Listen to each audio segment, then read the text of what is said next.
Apple wants to compete in the slim smartphone category once again, finally taking its crown back after the iPhone 6 in 2014. There's reportedly an iPhone 17 Air in the works, which might be an even thinner 5.5mm device from Apple. Today, we have big news about the newcomer's design. People had little information of how this device looks in real life until today, when a leaker posted iPhone 17 Air's live photos on the web. It's nothing like we've ever seen, especially coming from an Apple product.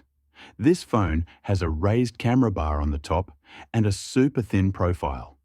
Sony Dickinson is the source behind these images. He's been responsible for many Apple leaks in the past with a great track record, so these prototype images might be legit. Eyeballing the phone's exact measurements is impossible from the photos alone, but it's close to the rumored 5.5mm figure. The leaker showed it side by side with a Pro iPhone, and the Air appears razor thin in front of the other iPhone models. Besides that, another thing worth noting is how aggressive the camera bump is on the iPhone 17 Air.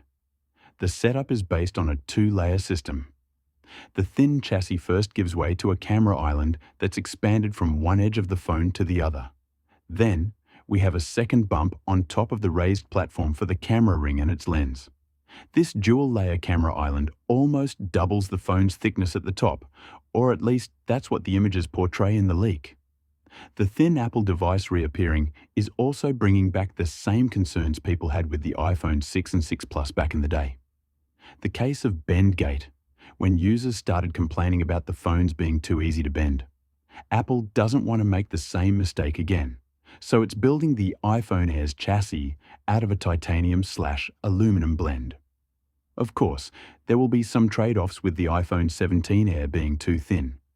It's been rumored that it will have fewer parts, like a single camera, and no space for the physical SIM.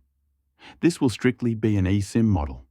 The space inside will be very narrow, so the battery will have a low capacity. Reports suggest that all iPhone 17 models will launch in mid-September, so there's plenty of time for more details to appear. Stick around if you want to stay up to date with all the latest developments regarding the iPhone 17 Air.